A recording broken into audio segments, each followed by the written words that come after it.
Hello, today we're going to talk about preferred dividends and specifically dividends in arrears, so dividends that did not get paid in prior years, and how that is calculated when the company does issue dividends.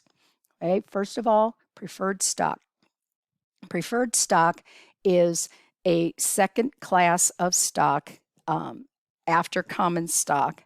Preferred stock has some advantages, one of them being that preferred stock gets paid dividends before common stock get paid dividends if the company pays dividends.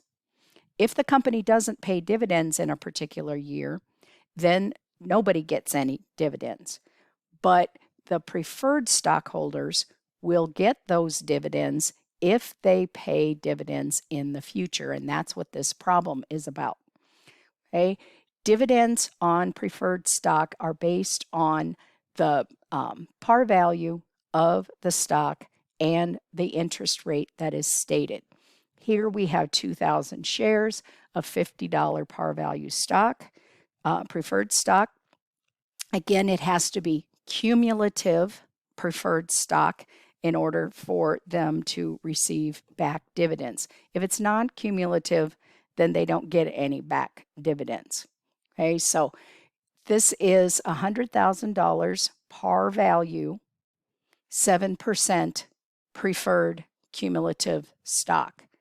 Right? They did not pay any dividends in 2019 or 2020. So there are 2 years worth of preferred dividends in arrears. Okay, so $7,000 for each year, 7% of the $100,000 par value. Okay, the company is going to pay total dividends in 2021 of $23,000. How much is going to be paid to the preferred shareholders and how much to the common shareholders? Preferred dividends in arrears for 2 years, $14,000. Preferred dividends for the current year, $7,000.